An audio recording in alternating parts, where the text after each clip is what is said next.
క్రియలను బట్టి అతడు గాయపరచబడింది, దోషములను బట్టి నలగొట్టబడింది. సమానాత్మకమైన శిక్ష అతని మీద పడింది.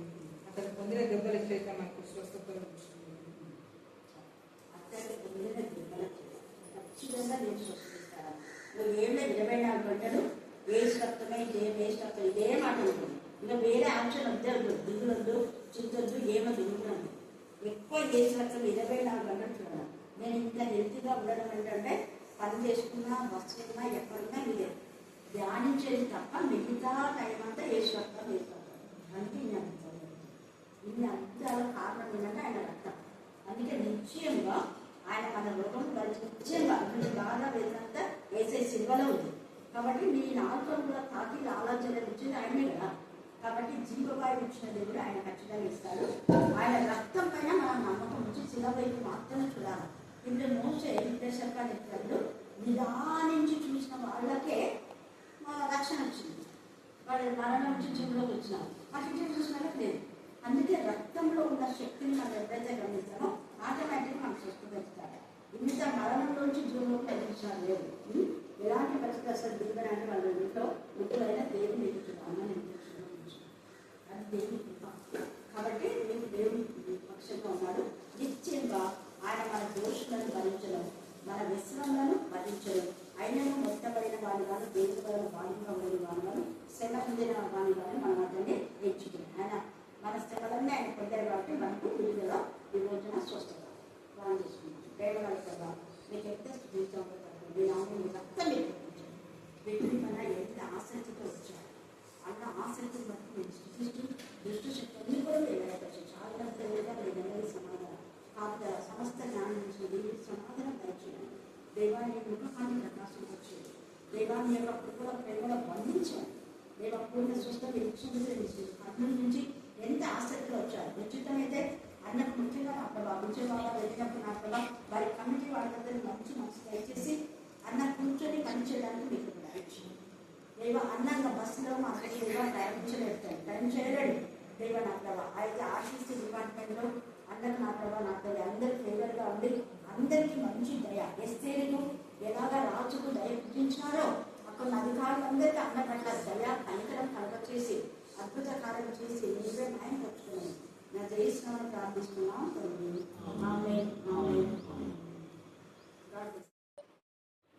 దేవా ఇది నా ప్రభ నా తల్లి మరి ఆ యొక్క మట్టల ఆదివారం రోజు చేయాలో ఎప్పుడు చేయాలో మీరే మీ జ్ఞానాత్మకను మాకు సహాయం చేయాలి.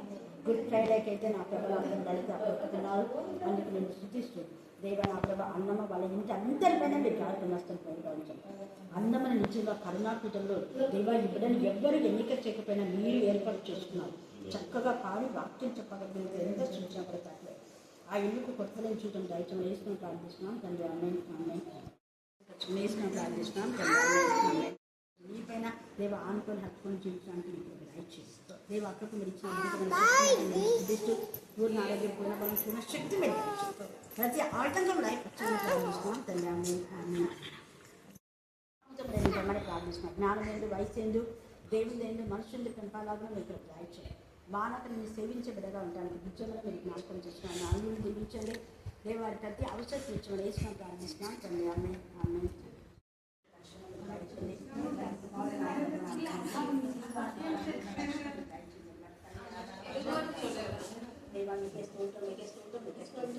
అక్క ఎంతమందికి అనేక మంది నడిపించే పాత్ర ముఖ్యంగా చిన్న బిడ్డకు ఆరోగ్యం దయచేయండి. బిడ్డ ఆరోగ్యంలో ఉన్నప్పుడు తొందర చేయకుండా మీకు దయచేయండి. కెళ్ళి ఎలాగ ఉందో ఈ చిన్న బిడ్డ కూడా నా తండ్రి మరి హైమావతికి ఎలాగైనా ఎత్తడం తొందర లేకుండా నా ప్రభా ఆమెకు పీస్ ఆఫ్ మైండ్ కలుగ చేసేలా మీకు దయచేయమని బ్రహ్మని వారు దయచేయమని నీ నామంలో నీ జ్ఞానాత్మకను మనం ఇష్టంగా ప్రార్థిస్తున్నాం తండ్రి. ఈరోజు మహిమకరంగా నా ప్రభా తల్లి ఆశ్చర్యం మీరు వాడుతున్నారు. దేవ వసంతను బట్టి నా ప్రభా పిల్లలందరి బట్టి మీరు స్థుతిస్తూ దేవికి పూర్ణ స్వస్థించాలి. ఎమ్మెల్యేగా కనికరించాలి. ఏ స్థానం ప్రార్థిస్తున్నాం తండ్రి. దేవ సంతోషం కూడా పూర్ణ ఆరోగ్యం దయచేయండి. మరి కుమారునికి రక్షణ దయచేయమని ప్రార్థిస్తున్నాం తండ్రి. బట్టి సజీవాన్ని బట్టి దేవ జస్ట్ 10th ఎగ్జామ్ రాస్తున్నాడు. మీరు జ్ఞానాత్మకంగా ఉండి చాలా గుణమని విషయం ప్రార్థిస్తున్నాం. అలాగే నేను నాన్న కూడా నంద్యాలలో ఉంటుండగా దేవా బ్యాంక్ కోచింగ్లో కావచ్చు నా కిషోర్ ప్రతి అవసరం తీసుకున్న నెమ్మది కలగచ్చిందని ఏ స్నామంలో ప్రార్థిస్తున్నాం తండ్రి. ఆమేన్ ఆమేన్. హోషేయ పరిశుద్ధ గ్రంథం నుండి హోషేయ 8వ అధ్యాయం 11 నుంచి 14 వరకు చదువుతాం. ఎఫ్రాయిము పాపములకు ఆధారమగు బలిపీఠములను ఎన్నెన్నో కట్టెను. అతడు పాపము చేయుటకు అవి ఆధారం లాయను. నేను అతని కొరకు నా ధర్మశాస్త్రమును పరిపూర్ణముగా వ్రాయించి నియమించినను వాటిని అతడు అన్యములుగా ఎంచెను. నాకు అర్పింపబడిన పశువులను వధించి వాటిని భుజించుదురు. అట్టి బలులయందు యెహోవాకు ఇష్టం లేదు. త్వరలో ఆయన వారి దోషమును జ్ఞాపకమునకు తెచ్చుకొని వారి పాపములను బట్టి వారిని శిక్షించును. వారు మరలా ఐగుప్తునకు వెళ్ళవలసి వచ్చెను. ఇజ్రాయేలు వారు తమకే నగరులను కట్టించుకొని తమ సృష్టికర్తను మర్చి ఉన్నారు. యూదావారు ప్రాకారములు గల పట్టణములను చాలా కట్టి ఉన్నారు. అయితే నేను వారి పట్టణములను అగ్నిచే తగులబెట్టేదను, అది వాటి నగరులను కాల్చివేయను. దేవుడి లేఖనము మన వెనుకల్లో దీవించి ఆశీర్వదించుగాక. ఆమేన్ ఆమేన్ ఆమేన్.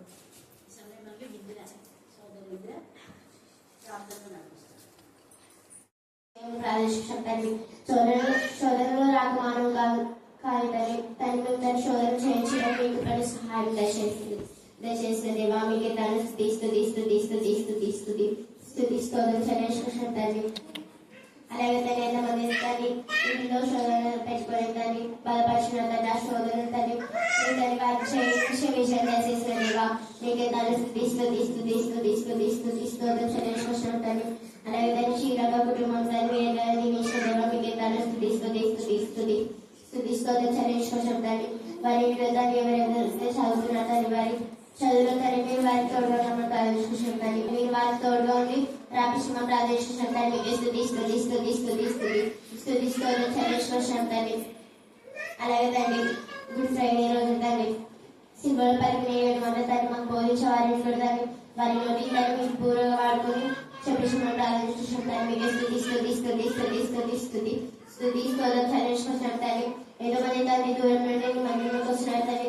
ఇక్కడ నుండి కూడా రాలేకపోతున్నారు తల్లి. వారి తల్లి గర్దించమని ప్రార్థించుకుంటాం తల్లి. మీకే స్తోత్రం చెల్లించుకోవచ్చు. ఈ చిన్న ఏదైనా తప్పు ఉంటే క్షమించమని ప్రార్థించుకుంటాం తల్లి. మీకే స్తుతి. మీ పాదాలకు వందనాలయ్యా, స్తుతులయ్యా, స్తోత్రం నాయన. అయా నిన్న నేడు రేపు నిరంతరము ఏకరీతిగా ఉంటానని సెలవిచ్చిన విధానాన్ని బట్టి మీకే వందనాలు, స్తుతులు, స్తోత్రాలు ప్రభా. స్తోత్రం నాయన. అయా ప్రభా మరి ఈ దినంలో తండ్రి అయా మరి 50 రోజుల ఉపవాస ప్రార్థనలో ప్రభా మరొక శుక్రవారం తండ్రి అయా కరుణాపీఠం మినిస్ట్రీస్లోకి రావటానికి మీరు నాకు ఇచ్చిన కృపను బట్టి మీకు వందనాలు, స్తుతులు, స్తోత్రాలు ప్రభా. స్తోత్రం దేవా మీకే స్తోత్రం నాయన. అయా ప్రభా తండ్రి కరుణాపీఠం మినిస్ట్రీస్ నడిపిస్తున్న అయా సలోమకను బట్టి మీకు వందనాలు, స్తుతులు, స్తోత్రాలు ప్రభా. తనను బట్టి ప్రభా రక్త సంబంధికులను జ్ఞాపకం చేసుకుంటున్నందుకే మీకు వందనాలు, స్తుతులు, స్తోత్రాలు ప్రభా. కరుణాపీఠం మినిస్ట్రీస్ లో ఉంటున్న ప్రతి ఒక్క బిడ్డను బట్టి మీకు వందనాలు, స్తుతులు, స్తోత్రాలు ప్రభా. అయా తండ్రి వారిని బట్టి వారి కుటుంబాలను జ్ఞాపకం చేసుకుంటున్నందుకే మీకు వందనాలు, స్తుతులు, స్తోత్రాలు ప్రభా. అయా తండ్రి నీ పాద సన్నిధిలో ఎత్తిపట్టి తండ్రి అన్న కొరకు నీ సన్నిధిలో ఎత్తిపట్టి ప్రార్థిస్తున్నాను తండ్రి. అయా ప్రభా గతంలో తండ్రి మీరు చేసిన మేలును బట్టి కూడా మీకు వందనాలనైనా. ఇలాగనే కాళ్ళ నొప్పులతో బాధపడుచుండగా ప్రభా మీరే స్వస్థపరిచి ఉన్నారయ్యా. అయా తండ్రి అందును బట్టి మీకు వందనాలు, స్తుతులు, స్తోత్రాలు ప్రభా.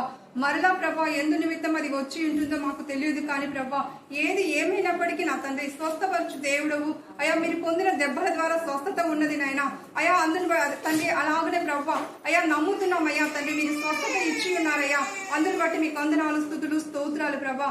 అన్న మాత్రమే కాదు కానీ ఎంతమంది అలాంటి స్థితిలో ఉంటున్నారో ప్రభా ఆ బిడ్డలను కూడా మీరు జ్ఞాపకం చేసుకుంటున్నందుకే మీకు వందనాలు, స్తుతులు, స్తోత్రాలు ప్రభా. స్తోత్రాలు ప్రభా. అయా తండ్రి అయా తండ్రి రక్త సంబంధికులో ప్రతి ఒక్కరితో ప్రభా మీరుంటున్నందుకే కూడా మీకు వందనాలు, స్తుతులు, స్తోత్రాలు ప్రభా. అయా తండ్రి మీకు ఇంకను మేము ఎవరమైనా ప్రభా అవిధేయులుగా ఉంటున్నామేమో తండ్రి. అయా ప్రభా దయతో క్షమించి ప్రభా మరలా మీ వైపు తిరుగుటకు మీరే కృప చూపిస్తూ రమ్మని ప్రార్థిస్తున్నాం తండ్రి. యేసయ్యా మీకే వందనాలు, స్తుతులు, స్తోత్రాలు ప్రభా. స్తోత్రం నైనా, స్తోత్రం తండ్రి. ఎగ్జామ్స్ రాస్తున్న బిడ్డలను జ్ఞాపకం చేసుకోమని ప్రార్థిస్తున్నాం తండ్రి. అయా 10th క్లాస్ ఎగ్జామ్స్ రాస్తున్న జస్సు కూడా ప్రభా మీ చేతులకు అప్పచెప్పుకుంటున్నాం నాయన. అయా ఇంటర్ ఎగ్జామ్స్ రాస్తున్న బిడ్డలు ప్రభా సజీవ అయా తండ్రి, అలాగనే బ్లెస్సి ప్రభా, నాకు తెలియని బిడ్డలు ఎంతో మంది ఉంటున్నారు నాయన, వారందరూ కూడా జ్ఞాపకం చేసుకోమని ప్రార్థిస్తున్నాను తండ్రి. స్వస్థను బట్టి మేము స్తుతిస్తున్నాం. అలాగే సహోదరు పవన్ నా తండ్రి బెలగల్ నా తండ్రి దేవా ఫిట్స్ డిమాండ్ నుంచి విడిపించిన దేవా మీకు వందనాలు స్తోత్రం చెల్లించుకుంటున్నాం. డాక్టర్ బ్లెస్సీకి మీరు ఇచ్చిన ఛాన్సులు బట్టి మేము స్తుతిస్తున్నాం. డాక్టర్ స్టీవెన్ ప్రశాంత్కి వారిచ్చినటువంటి కుమారుని అద్భుత రీతిగా వివాహం ఏర్పాటు చేసినందుకు ఎంత స్తుతించా కూడా తక్కువే.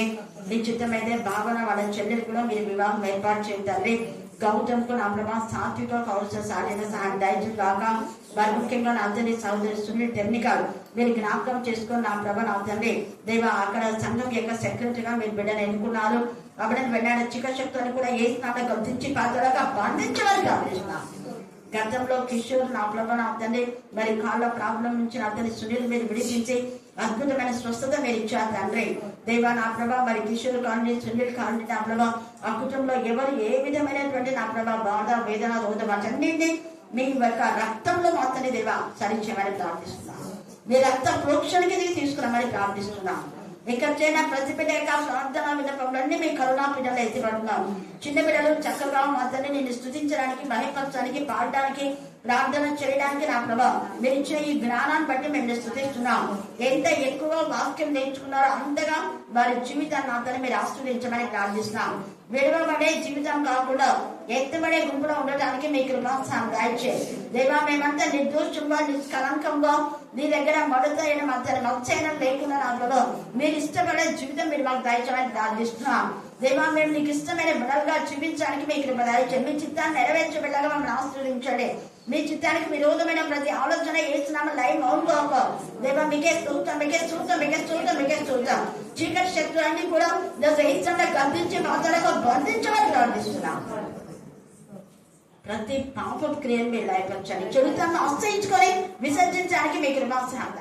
ఈ రోజు మన ధ్యాన అంశం ఏంటంటే విడువబడిన జీవితాలు. ఏంటి చెప్పండి, మళ్ళీ చెప్పాలి. విడువబడిన జీవితాలు. ఏ జీవితాలు విడవబడినాయి అనేది మనం చూసుకోవాలా. అక్కడ చేసిన జడమ్మ చేసేది ఏ జీవితాలు విడవబడినాయి, ఎందుకు విడవబడినాయి అన్నది మనం చూసుకుంటే ఇక్కడ ఎఫ్రాయిము గురించి చాలా సార్లు విన్నాం. ఎఫ్రాయిము దేవునికి ఇష్టమైన ముద్దు బిడ్డ. ఎలాంటి వాడు చెప్పండి? ఎఫ్రాయిము మళ్ళీ చెప్పాలి అంటే మొదట దేవునికి ఇష్టమైన ముద్దు బిడ్డగా ఉన్నారు. తర్వాత ఏమైంది? ఆరంభం బాగానే ఉంది, అంత సరిగా లేదు. ఈ మధ్యాహ్నం కావాల్సింది చేతి వచ్చిన ప్రతి ఒక్కరు ఆత్మపరిశీలన చేసుకోవాలి. మనం బ్యాప్టిజం తీసుకున్నప్పుడు మన ఆరంభ దినాలు ఎలా ఉన్నాయి, అప్పుడు ఏమి దేవుడితో నిర్ణయం చేసుకున్నాం, దేవుడితో ఏ నిబంధన చేసుకున్నాం, లేదా వివాహమైన వాళ్ళు వివాహ సమయంలో ఏమి నిబంధన చేసుకున్నారు, నిబంధనకు కట్టుబడిన జనముగా ఉన్నామా, నిబంధన తోసివేసే వారంగా ఉన్నామా. నిబంధన కట్టుబడితే బ్లెస్సింగ్స్, నిబంధన తోసివేస్తే శాపాలు. ఆశీర్వాదం శాపం మన ముందు పెట్టారు. చాయిస్ మీరే కోరుకోండి అంటున్నాడు. ఎందుకు అంటే దూరం ఇందాక ఎంత చక్కగా చేసింది చిన్న పాప మహి. దూరం నుంచి వస్తున్నారు కానీ ఇక్కడ నుంచి చాలా మంది రాలేకపోతున్నారు. అడుగుతాడు దేవుడు, ప్రతి ఒక్కరిది ఎక్కడ అడుగుతాడు దేవుడు. ఈ జీవితం ఇప్పుడున్న ఈ జీవితం మరుక్షణం ఏమైతుందో కూడా తెలియని పరిస్థితిలో మనం ఉన్నాం. అందుకనే వాక్యం దొరికినప్పుడంతా సమకూర్చుకోవాలి. మన గుండె 4 గదులలో ఇప్పుడు సమకూర్చుకునేటటువంటి సమయం. తర్వాత గ్రంథం చుట్టలన్నీ తీసివేయబడతాయి. చాలా ప్రాంతాల్లో గ్రంథాలు కాల్చుతున్నారు. తర్వాత సంఘాలను కూడా కాల్ చేస్తున్నారు. వాక్యం చెప్పే వాళ్ళని కాల్ చేస్తున్నారు. అవన్నీ పక్క పెడితే అది వాళ్ళు అంటే కావాలని చేసినాయి. కావాలని చేసిన పక్క పెడితే అనుకోని విధానంలో రీసెంట్ గా చాలా ఈ యొక్క ప్రైవేట్ బస్సులు అన్ని కూడా ఉన్న పలంగా కాలిపోతున్నారు. ఎంతమంది చనిపోతున్నారు చూసారా? 40 మందిలో 20 మంది చనిపోయినారు. ఇంకా ఎంతమంది చనిపోయినారో తెలీదు. సెకండ్ లో ఒకవేళ ఈ రోజు నీ జీవితం దేవుడు ఇచ్చాడంటే దేవుడు నిన్ను లెక్క అడుగుతాడు. నేను ఇచ్చే జీవితాన్ని నాకు ఇవ్వడానికి నీకేంటి బాధ అంటే ప్రశ్న. తల ఎత్తుకోగలమా? ఎత్తుకోలేదు. తల ఎత్తుకునే పరిస్థితిలో మన బ్రతుకులు ఉండాలంటే దేవునికి ఇష్టంగా ఉండాలి. ఇక్కడ ఎఫ్రాయిము దేవునికి ఇష్టంగా లేదు. దేవునికి ఎవరైతే ఇష్టంగా లేదో వాళ్ళ అస్సలు ఆయన కాంప్రమైజ్ కాడు. ఎంతవరకు ఓర్చుకుంటాడో అంతవరకే, ఓర్చుకున్నంత వరకు ఓర్చుకుంటాడు దేవుడు. ఓర్చుకోలేని సమయంలో హఠాత్తుగా దేవుని ఉగ్రత వస్తుంది. వాడి తలపైకి పెళ్ళున దిగును అని రాయబడింది. భక్తిహీనుల గుడారములను ఆయన కాల్చివేయును అనింది. భక్తిహీనుల పట్టణంలో ఉన్న పరంగా ఆయన కాల్చివేయును అని రాయబడింది. అన్యుల చాలా పట్టణాలు కాల్చబడ్డాయని ప్రకటనలో కూడా చాలాసార్లు మనం చూసాం. ప్రజెంట్ గా జరుగుతున్న పరిస్థితి కూడా అదే. అయితే ఇశ్రాయేలు దేశంలో దేవుడు అందరినీ కాపాడుతాడని చెప్పరా? దేవుని యందు భయభక్తి గలవాడు. ఒకవేళ దేవుని యందు భయభక్తి కలిగిన వాడు చనిపోయాడే అనుకోండి, వాళ్ళు ఇక్కడైనా ఒకటే, అక్కడైనా ఒకటే. హల్లెలూయా, హల్లెలూయా. ఒకవేళ గూడూరు పైకే ఏదైనా బాంబు పడింది అనుకుంటే, మనమంతా ఒకవేళ ఏమైనా అయిపోతే మనం ఇప్పుడు ప్రభు దగ్గరికి చేరగలం అన్న కాన్ఫిడెన్స్ మనకు ఉందా? ఉంటే మంచిది. బి అలర్ట్ అంటున్నారు. ఎక్కడి చూ మళ్ళీ లాక్డౌన్. ఎందుకు ఈ సంవత్సరము ఇంకా భయంకరం. 2026 మళ్ళీ చెప్తున్నా, ఈ రోజు మీ డైరీలో రాసుకోండి. గతంలో కంటే కూడా కుటుంబాలలో భయంకరమైన వేదనలో, పట్టణాల్లో, దేశాల్లో, ప్రాంతాలలో రోదన. అదే సమయంలో దేవుని యందు భయభక్తి గల బిడ్డను కూడా దేవుని బహుగా హెచ్చిస్తున్నాడు. ఒకవైపు ఆశీర్వాదాలు ఉంటాయి, ఇంకొక వైపు దేవుని. మనం ఉగ్రతలో ఉన్నామా, ఆశీర్వాదాల్లో ఉన్నామా అని మనం చూసుకోవాలి. బి అలర్ట్ అంటున్నారు. ఎందుకు అంటే ఈ యొక్క 2026 ఏప్రిల్ మనం చూస్తే, ఆ యొక్క ఏప్రిల్ 30వ తేదీ అనుకుందాం. గతంలో క్రీస్తుకు పూర్వము 30 సంవత్సరాల క్రితము యేసు ప్రభుల వారు చనిపోయింది రోజు కరెక్ట్ గా అదే గుడ్ ఫ్రైడే, ఏప్రిల్ రోజున. అది మళ్ళీ ఇప్పుడు వచ్చింది. చాలా సార్లు గుడ్ ఫ్రైడే ఏ రోజులలో వస్తుంటది కదా, కానీ ఇప్పుడు వచ్చింది. ఇది మూడవసారి. మళ్ళా ఎప్పుడు వస్తుంది అంటే మళ్ళీ 2037 వస్తుంది గణాంక లెక్కల ప్రకారం. అంటే యేసు ప్రభు కరెక్ట్ గా చనిపోయినటువంటి అదే ఫ్రైడే రోజు మళ్ళా 2037 వస్తుంది. అయితే ఇప్పుడు దేవుడు ఎంతగా మనకు ధర్మశాస్త్రం ఇచ్చాడు. మనం నమ్మకం కాకూడదని యేసయ్యను తన యొక్క మరి ప్రియ కుమార్ని ఫలంగా పెట్టే, అందుకే ఇక్కడ ధర్మశాస్త్రం నేను అతనికి ఇచ్చాను. చూడండి 11 వచ్చిన చదవండి, 9-11. ఎఫ్రాయిము పాపములకు ఆధారము. అదే పాపములకు ఆధారం అనే చోట అండర్లైన్ చేసుకొని, మనము పాపములకు ఆధారం అనే పనులు చేస్తున్నామా? పాపములకు ఆధారము బలిపీఠములను ఎన్నెన్నో అంట, ఒక్కటి కాదు. ఇక్కడ బలిపీఠాలు కట్టాడు, బయట కనపడుతున్నారు. మన హృదయంలో దేవునికి విరోధంగా బాధ పెట్టేవి ఎన్ని కట్టుకుంటున్నామో తెలియదు. మన హృదయం దేవునికి ఇష్టమైన బలిపీఠంగా ఉందా? మన హృదయంలో క్రమం ఉందా?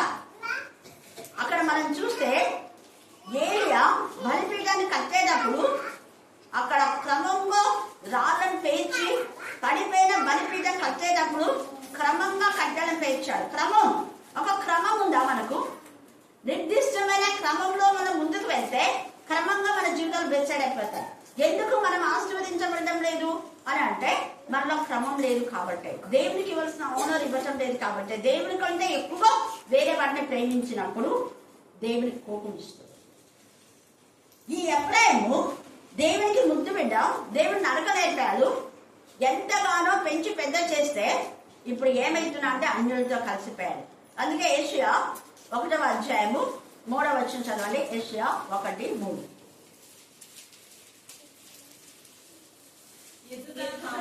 ఎద్దు తన కామందును ఎరుగును, గాడిద సొంత వాణి దొడ్డి తెలుసుకును.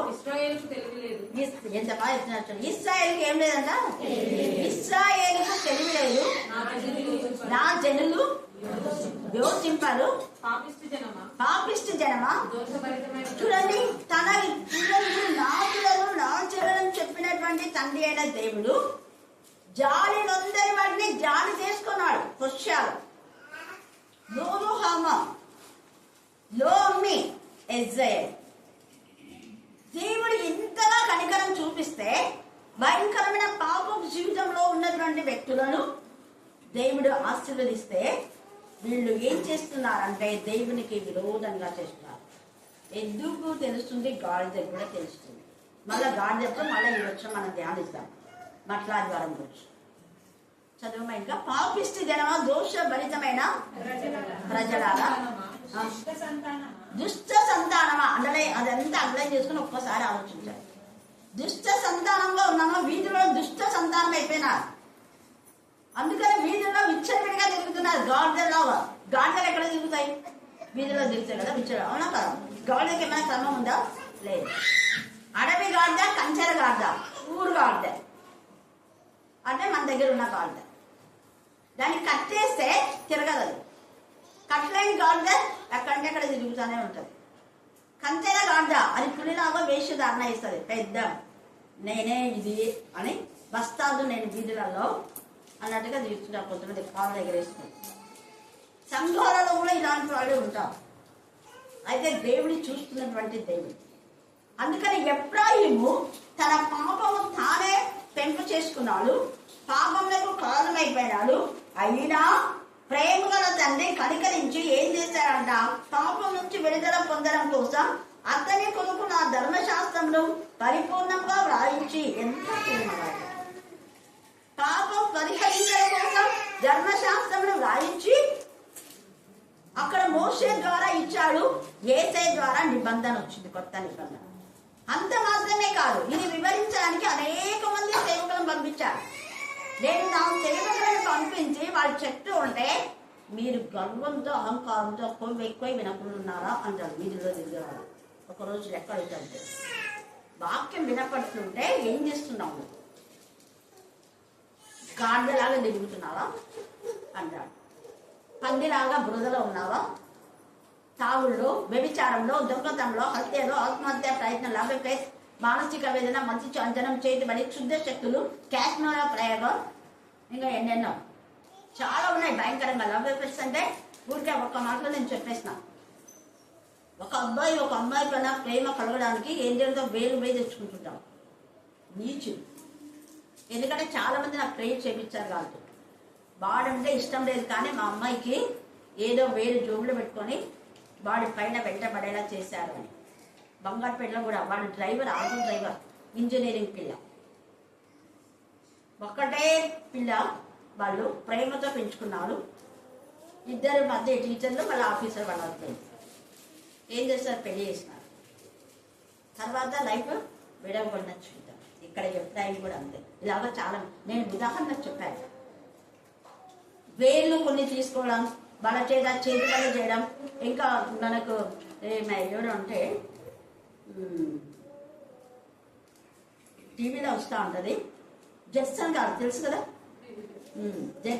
ప్రీతి జడ్సన్ గారు. ప్రీతి జడ్సన్ గారిని అంటే జడ్సన్ గారు మ్యారేజ్ కాకముందు వేరే వాళ్ళు చేసుకోవాలని తలకేమో వచ్చేసినంట. దాంట్లో ఆమె చాలా సఫర్ అయింది. ఇప్పటికి కూడా చెయ్యి చూపిస్తుంది ఆమెకి. ఇప్పుడు చేతులకు ఎక్కడంటే అక్కడ గాయాలు ఇంటూనే ఉన్నాయి. అంటే చేతి వాళ్ళు లేవని నేను చెప్పాను. ఇందాక పొద్దునే ప్రశాంత్ మాట్లాడాను, పంచాయతీ ఆఫీసర్. ఒక వ్యక్తిని పంపించాను నా దగ్గర ప్రేర్ చూపించమని. ఆ పిల్లోడు క్రైస్తవుడు అయ్యింది. ఎందుకు చేతి పళ్ళు ఇలా నమ్ముతున్నాడు? చేతి పళ్ళు ఎవరికంటే ఎవరికి అంటే లేవు కదా అంటే ఉన్నాయి, కానీ ఎవరికంటే ఎవరికి వర్క్ అనుకోం. దేవుడిలో లేని వాళ్ళకే అవి పనిచేస్తాయి. దేవుళ్ళలో ఉన్న వాళ్ళకి ఏం కావు. ఎందుకు? హేతు లేని గాయములు తగలకపోను. ఆ కాన్సెప్ట్ మనం గుర్తు పెట్టుకోవాలి. శాపాలు ఎవరికి తగులుతాయి, ఎవరికి తగలవు అనేది తేటగా ఉంది వాక్యంలో. దేవుని విసర్జించిన వాళ్ళకు శాపాలు తగడమే కాదు, శాపంలోనే వాళ్ళు ఉంటారు. వాళ్ళు బతుకంతా శాపంలోనే చలించి ఫలించి ఉనికి కలిగి జీవిస్తుంటారు వాళ్ళు పాపంలో. కానీ ఎవరైతే దేవునికి ఇష్టంగా ఉంటారో వాళ్ళు దాని నుంచి వేరే దేవుడు కాపాడుతారు. గాఢాంధకారపు లోయలో నేను సంచరించిన అబ్రాహాముకు భయపడ్డాను. ఎవరన్నారు? మళ్ళీ చెప్పాలా? ఒకవేళ గాఢాంధకారపు జీవితం మాకు ఇచ్చినా కూడా మేము అక్కడ ఉంచడు దేవుడు నన్ను. అక్కడ నుంచి దేవుడు నన్ను పైకి తీసుకొస్తాను. ఎంత ఇదిగా మాట్లాడుతున్నాను, ఎంత కాన్ఫిడెన్స్. అప్పవాది నువ్వు గోడాంతంలో నన్ను ముంచివేసినా నా తండ్రి అయిన చెయ్యి ఎంత పొడవాటు చెయ్యి, భూ దిగంతంలో ఆయన వాక్కు బయలు వెళ్తాడు. ఆయన ఆకాశం వద్ద ఉన్నాడు.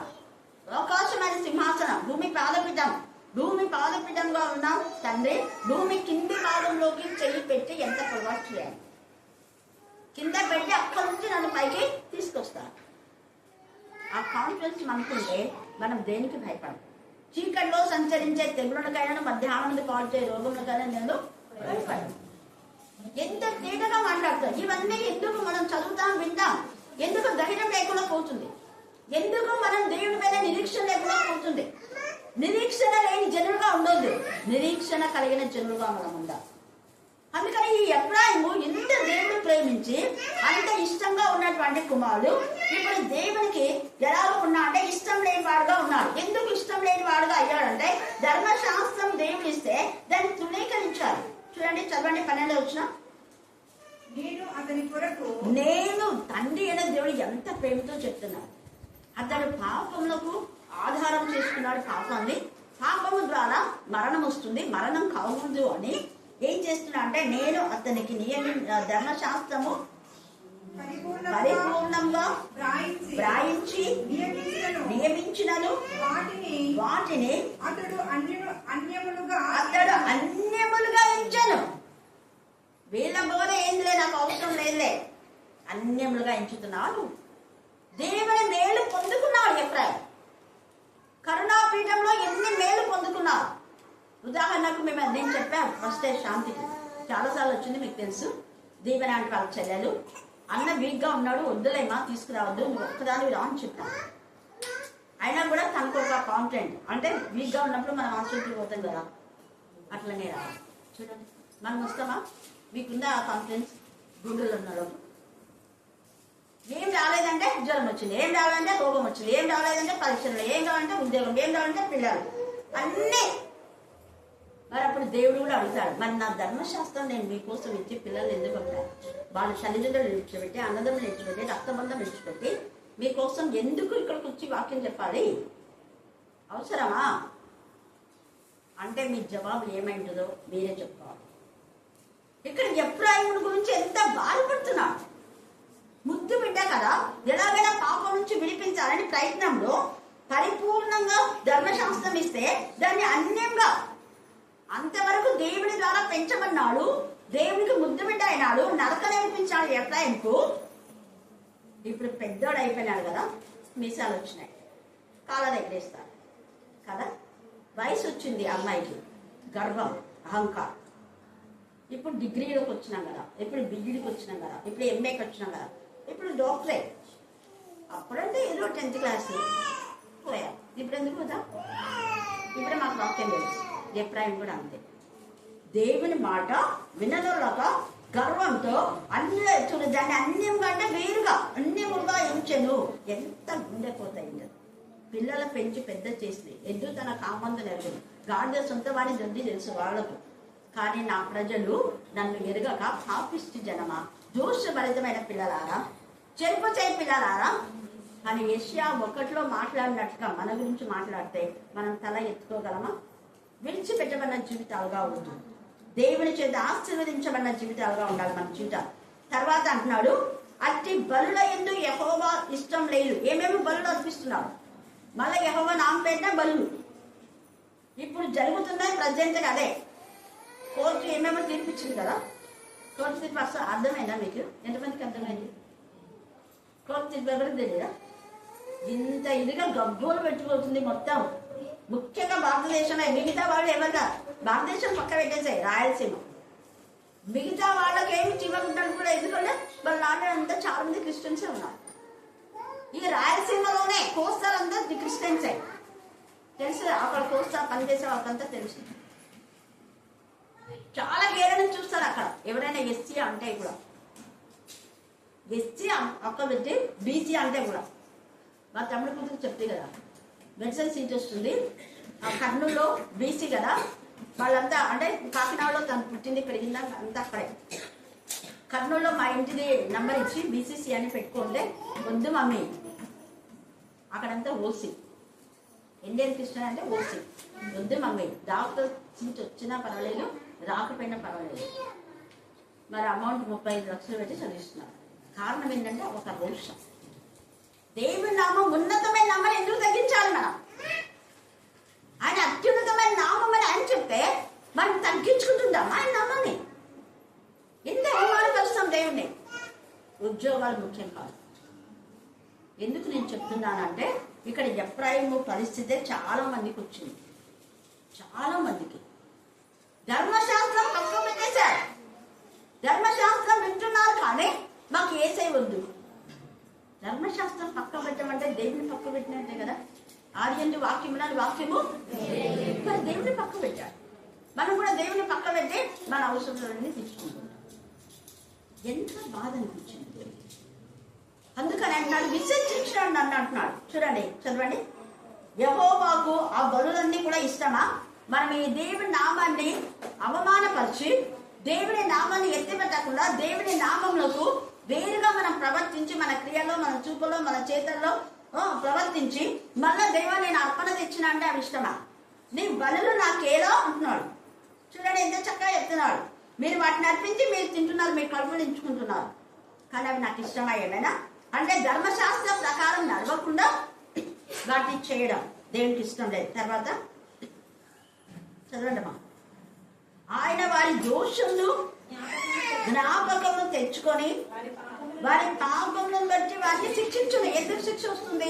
ఆత్మ పరిశీలన చేస్తున్నాం. వారి పాపములను బట్టి శిక్ష.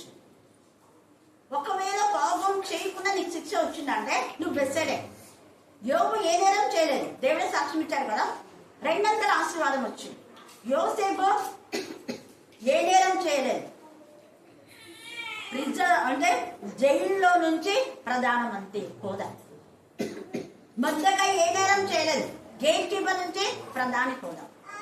ఒకవేళ నువ్వు దేవుని యందు భయభక్తి కలిగి ఏ నేరం చేయకపోతే నీకు వచ్చిన శ్రమ, నీకు వచ్చిన వేదన, నీకు వచ్చిన గుండె గాయం, నీకు వచ్చినటువంటి బలహీనత అన్ని కూడా నిన్ను హెచ్చించడానికే, నిన్ను ఆశీర్వదించడానికే, నిన్ను మహిమపరచడానికే. ఎక్కడ నీకు అవమానం వచ్చిందో అక్కడ నీకు ప్రశంస తేవడం కోసమే ఈ చిన్న గాయం. యేసయ్య 3 రోజులు అంతగా అవమానించబడినాడు. ఎప్పుడు అవమానించబడినంతగా ఒక్క రోజు, ఆ గుడ్ ఫ్రైడే రోజే కదా ఎక్కువగా, చాలాసార్లు అవమానించిన అవన్నీ కేనా.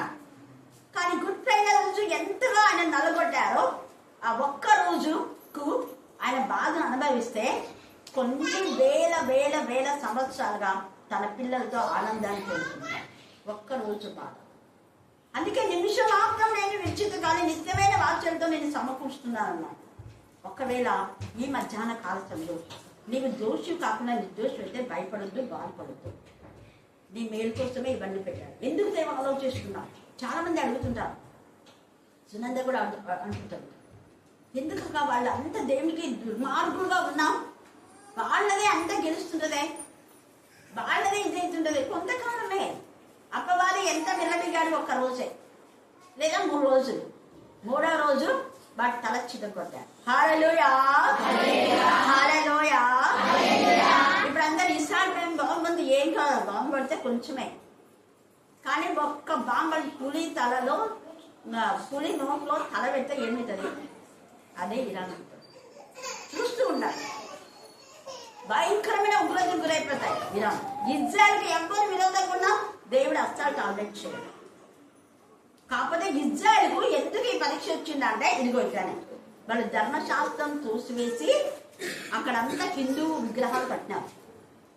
అనేకమైనటువంటి హిందూ యొక్క బలులు ఉన్నాయి. హిందువులకు బలి అర్పిస్తూ సేమ్ ఇప్పుడు జరుగుతున్నదే చెప్తున్నాడు ఎఫ్రాయిం.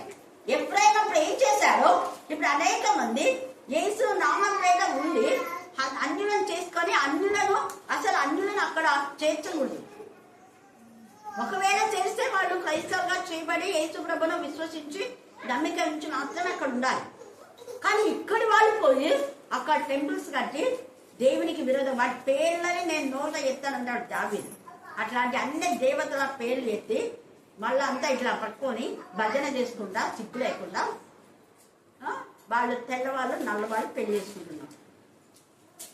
అంటే అర్థమైపోయింది మీకు కదా, తెల్లనాదం అంటే అర్థమైపోయింది కదా. హల్లెలూయా హల్లెలూయా హల్లెలూయా. అందుకే ఇంత ఇది, అందుకే ఇక్కడ ఇప్పుడు జరుగుతున్నది ఇక్కడ మనకు దేవుడు చెప్తున్నాడు.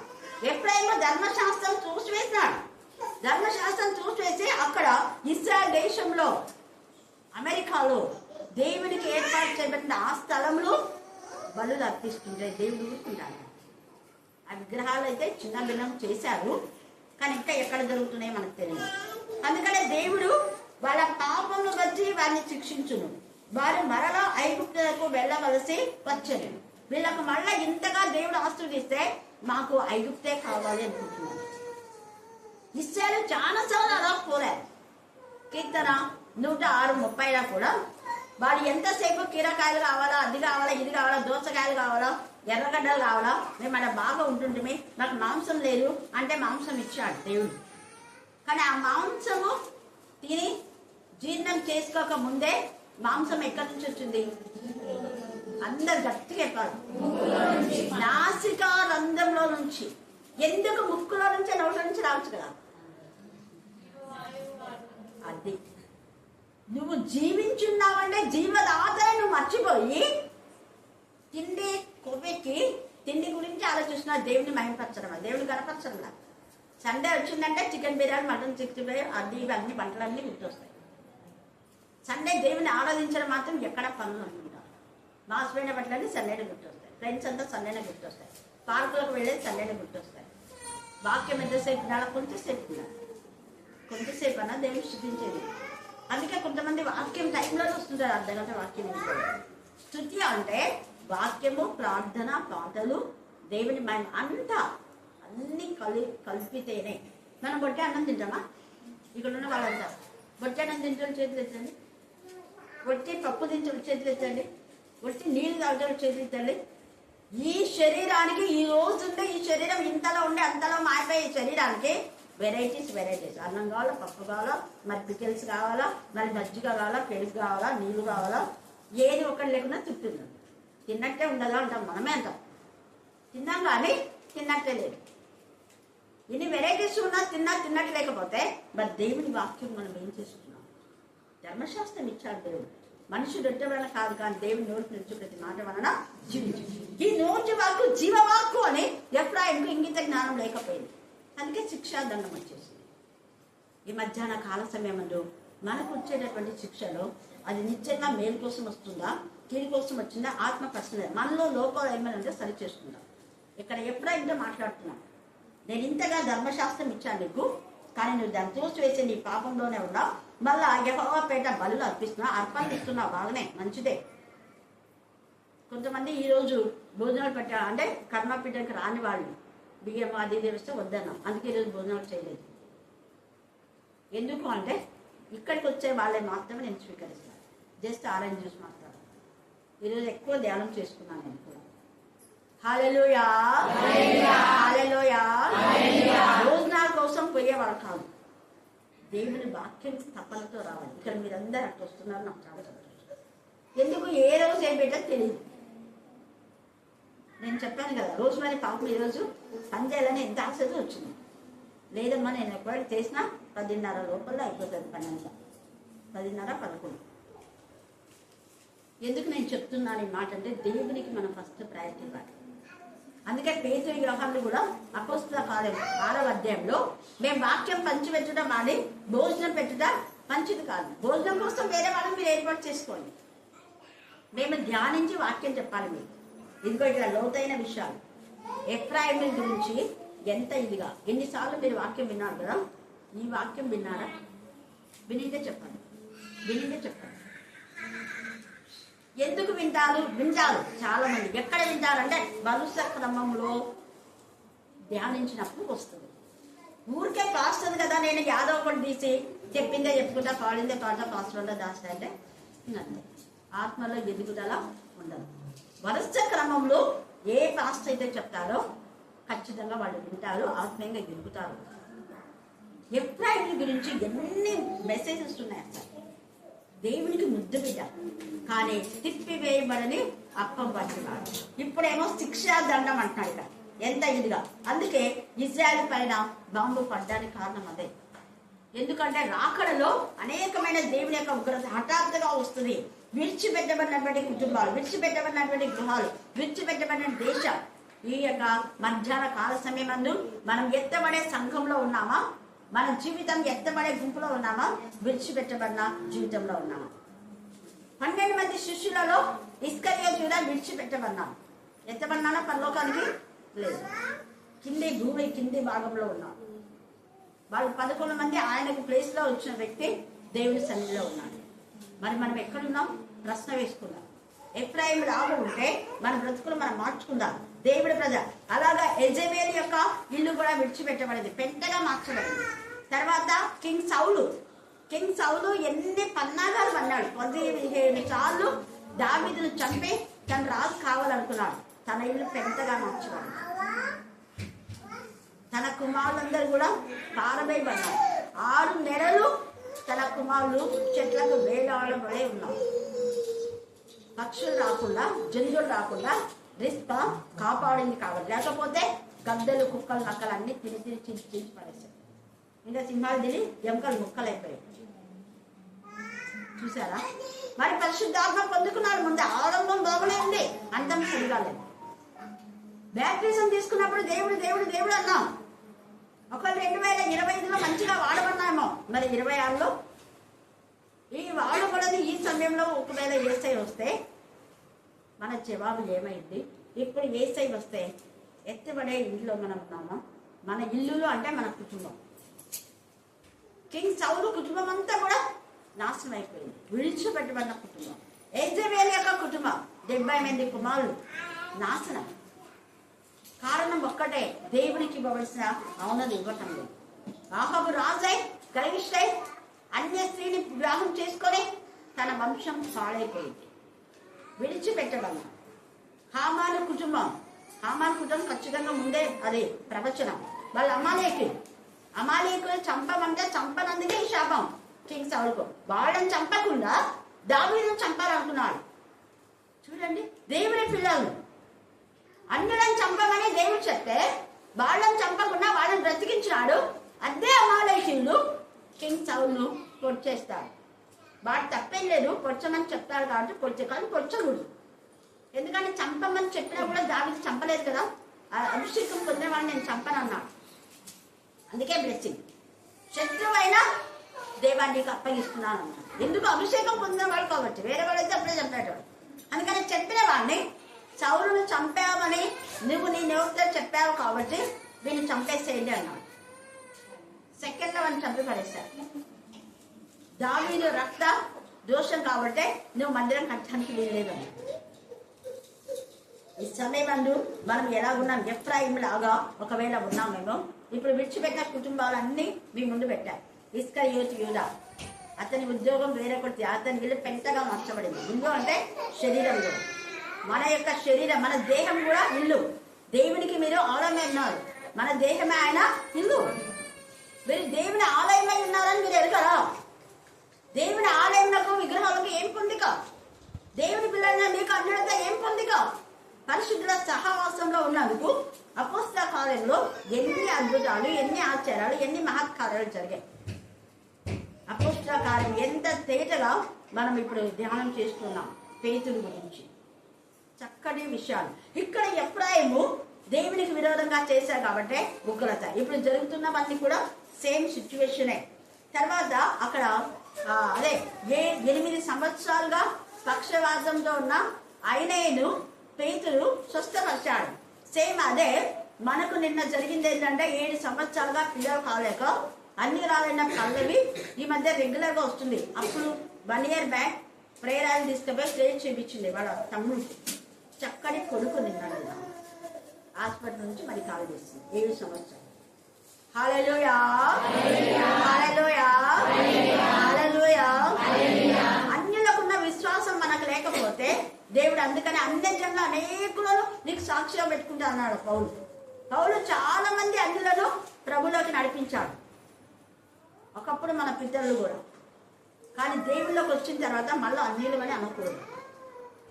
పౌలు ఒకప్పుడు యూదుడే, అదే అంటారు, నేను ఒకప్పుడు యూదునే, ఒకప్పుడు తాస్తువాళ్ళం, ఒకప్పుడు గ్రీకు భాష ఇవన్నీ తెలుసు, నేను రోమిలకు చెందినటువంటి వాడిని, నేను విద్వాంసం, తర్క జ్ఞానం నాకు తెలుసు, అన్నీ తెలుసు. కానీ ఇప్పుడు మాత్రం ఆ సర్టిఫికేట్లు నేను చూపించట్లేదు. నాకు క్రీస్తుని పోలి నేను నడుచుకున్నాను. మీరు నేను విద్వాంసం కాబట్టి విద్వాంసులు కాండి, నేను తర్క జ్ఞానం తెలుసు మీరు తర్క జ్ఞానం నేర్చుకోండి, నేను యూదులు కాబట్టి మీరు యూదా మతంలోకి రండి అనలేదు. నేను క్రీస్తుకు చెందినవాడిని, మీరు కూడా క్రీస్తుకు చెందిన వారుగా ఉన్నారు. నేను క్రీస్తుని పోలి ఉన్నాను.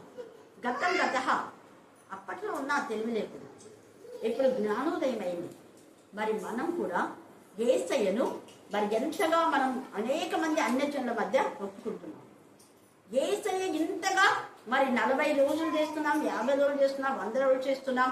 ఉపవాసం అంటే అన్నం తినకుండా పనులు పాటు చేసుకుంటా కొట్లాడుకుంటా దేవుని సన్నిధిలో ప్రార్థన చేయడం కాదు ఉపవాసం అంటే. దేవునితో సహవాసం. నువ్వు అన్నం తింటావో తినమో నీ ఇష్టం. ఎందుకంటే చాలా మంది పాక్షిక ఉపవాసాలు కూడా చేశారు. దానియేలు ఉపవాసం 21 రోజు, అది పాక్షిక ఉపవాసం అంటే పరిపూర్ణంగా అన్నం మానేసి చేసిన ఉపవాసం కాదు. అతను ఏదో తినాలంటే తినాలని తింటున్నాడు దానియేలు. అలాగా 21 రోజు ఆయన స్నానం కూడా చేయలేదంట. అయితే ఆయన ప్రార్థన దేవుడు విన్నాడా లేదా? అందరు గట్టి చెప్పాలి, గట్టి చెప్పాలా? కొంతమంది ఉపవాసం ఉండాలని అనుకుంటారు కానీ శరీరం సహకరించదు. నేనంట అలాంటప్పుడు శరీరం సహకరించకుండా ఉపవాసం ఉండి ఇట్లా వేయకుండా అట్లా వేయకుండా కింద పడిపోయి చాలా మంది ఫాస్టింగ్ లో పడిపోయారని వింటుంటాం. అవునా కాదు? అదంతా అవసరం లేదు. నీకు చేత కాకపోతే తినేసేయి,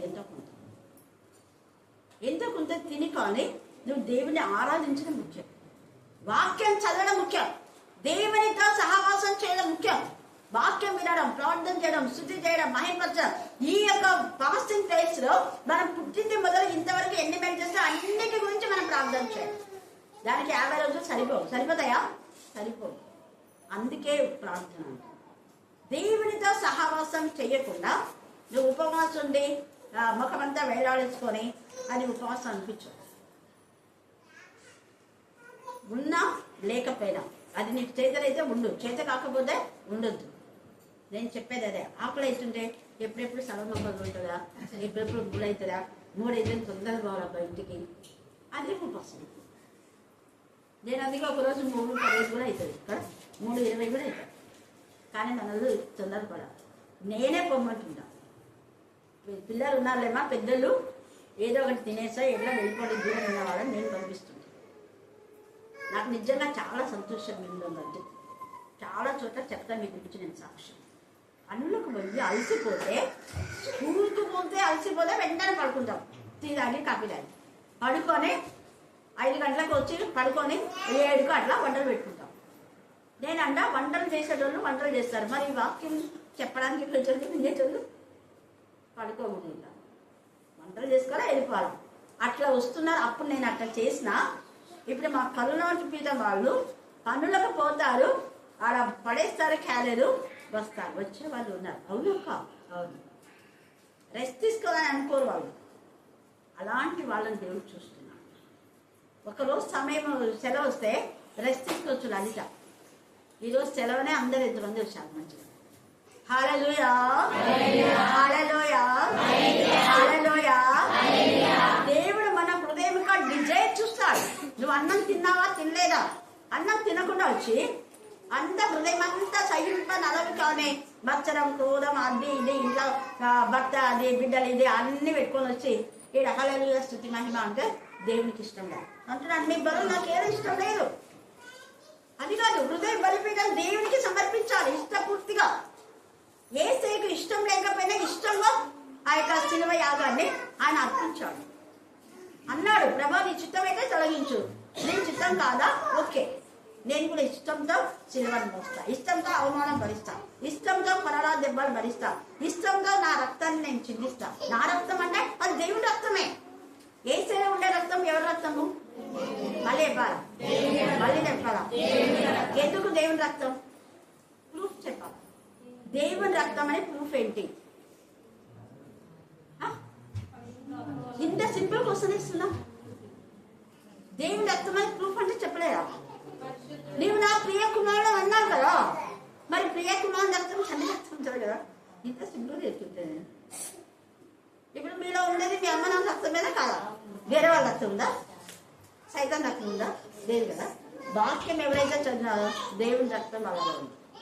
అర్థమైంది? ఇప్పుడు దేవుని నోటి మాటల ద్వారా తన ప్రియ కుమారుడు వచ్చాడు జీవంతో, జీవాధిపతి ఆయన ఏసేలో దేవుని రక్తం ఉంది. దేవుని రక్తం ఉంది కాబట్టి స్వస్థపరచు యెహోవా నేనే అన్నాడు. మళ్ళీ యెషయా 53 మనకు ప్రూఫ్. స్వస్థపరచు యెహోవా నేనే అన్నాడు. అతని పొందిన దెబ్బల ద్వారా మనకు స్వస్థత. అతను నల్లగొట్టడానికి దేవునికి ఇష్టమైంది. నల్లగొట్టడానికి ఎందుకు ఇష్టమైంది అంటే ఏసే నల్లగొట్టబడుతుంటే ఇంక్లూడింగ్ దేవుడు కూడా నల్లగొట్టబడుతున్నాం.